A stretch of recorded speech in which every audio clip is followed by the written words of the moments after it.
ঝাড়খণ্ডের বনের ভিতর দিয়ে রওনা হলো। হরে কৃষ্ণ। ঝাড়খণ্ডের বনের ভিতর দিয়ে যখন রওনা হলো তখন কি হলো, শ্রীমান মহাপ্রভু সে কখনো রাধা ভাবে কখনো কৃষ্ণ ভাবে নাম সংকীর্তন করতে করতে সে অগ্রভাগে যাচ্ছে। এখন ওই জঙ্গল, ঝাড়খণ্ডের জঙ্গলের ভিতর দিয়ে যাচ্ছে। পিছনে তার সাথে আছে কে, বল্লভাচার্য। এখন বল্লভাচার্য দেখতেছে যে মহাপ্রভু যে নাম সংকীর্তন করতে করতে এগিয়ে যাচ্ছে, একটু দূরেই দেখে যে একটা বাঘ। বাঘ কি করছে, জিহ্বাটা একেবারে লক লক করছে। মহাপ্রভুকে দেখে ওই জিহ্বা লক লক করছে। এবার বল্লভাচার্য চিন্তা করলো, হায় হায়, মহাপ্রভুকে তো কেউ বাধা দিয়ে রাখতে পারে না, সে সংকীর্তন নাম সংকীর্তন করে চলছে, তাকে বাধা দিলেও সে বাধা মানছে না, তারপরে নাম উন্মত্ত প্রভু চলে যাচ্ছে। এখন সামনে যে পরিস্থিতি, ওই যে বাঘ যেভাবে আছে জিহ্বা লক লক করছে, এখন বুঝি আর এত সময় রক্ষা করা গেছে, এখন বুঝি প্রভুকে রক্ষা করা সম্ভব হবে না, মহাবিপদ সম্মুখীন, এই চিন্তা ভাবনা করছে। কিন্তু মহাপ্রভু তো এগিয়ে যাচ্ছে। হঠাৎ করে কি করছে, ওই বাঘ ওইখান থেকে লম্ফ দিয়েছে।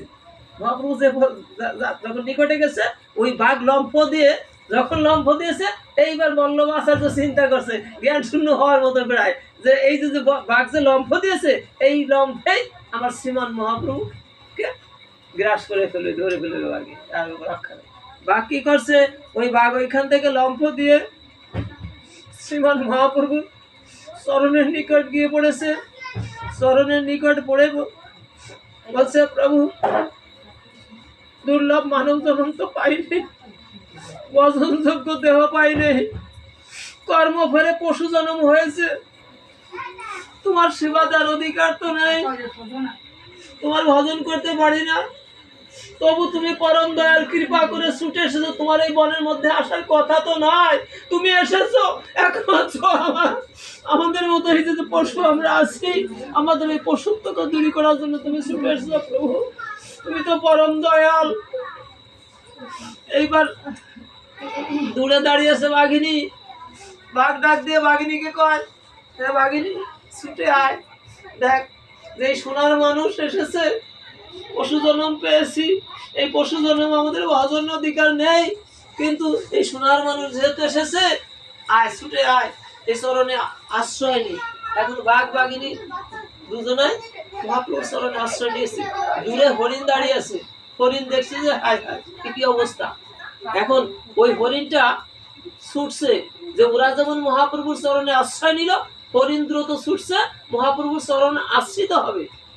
এইবার পিছন থেকে হরিণ ডাক দিয়ে কয় যে তুমি যাও কোথায়, বলে দেখিস না ওই বাঘ বাঘিনী দুজনা মিলে কি করলো, ওই যে মহাপ্রভুর চরণে আশ্রয় নিয়েছে।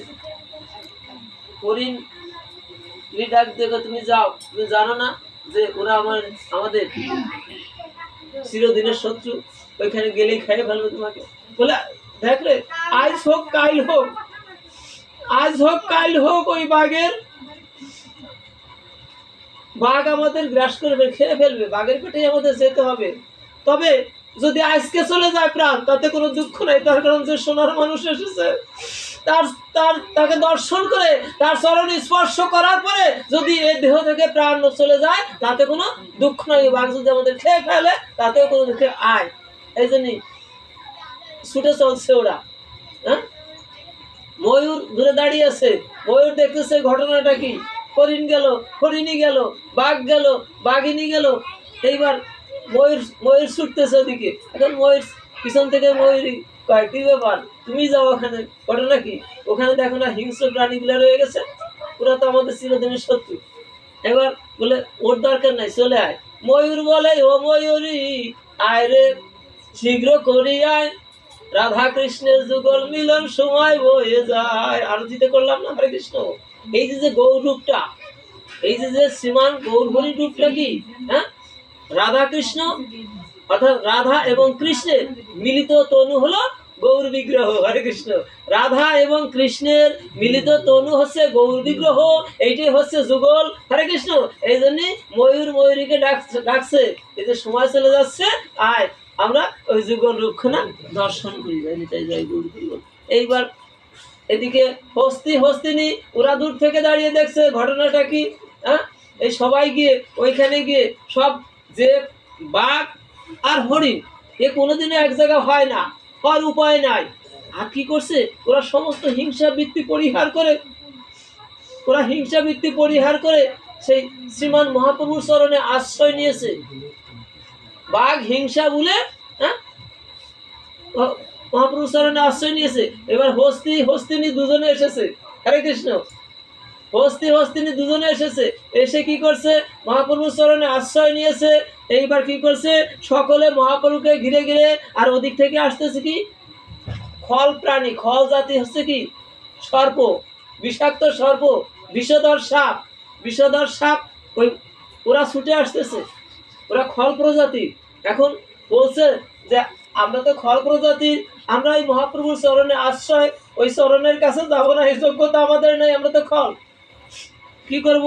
ওই যে মহাপ্রভু যেখান দিয়ে হেঁটে গেছে ওই পায়ের চিহ্ন পড়ে আছে, মহাপ্রভুর ওই চরণের ধুলি অঙ্গে মাখতেছে। তার কারণে আমরা তো খল প্রজাতি, আমাদের কেউ বিশ্বাস করে না। হে প্রভু, তোমার চরণের কাছে যাবো না, কিন্তু তোমার চরণধুলি যেখানে পড়ে আছে সেই চরণধুলি অঙ্গে মাখতেছে। হরে কৃষ্ণ। এইবার সকলে মিলে কি করতেছে দেখবেন, একটা চিত্র আছে, হরি করি সকলে মিলে মহাপ্রভুকে ঘিরে নৃত্য করতেছে। বাঘ ভল্লুক বানর যা ছিল সকলে মিলে মহাপ্রভুকে ঘিরে ঘিরে কীর্তন করতেছে। আচ্ছা বলেন তো, বনের পশু, হ্যাঁ বনের পশু, ওরা তো কোনো স্কুল কলেজে পড়ে নাই, ওদেরকে কোনো সমাজে শিক্ষা দেওয়া হয় নাই। ওরা কি করে? ওরা সমস্ত হিংসা বৃত্তি পরিহার করে। ওরা যখন হিংসা বৃত্তি পরিহার করলো তখনই মহাপ্রভুর কৃপা ওদের প্রতি হলো। ওদের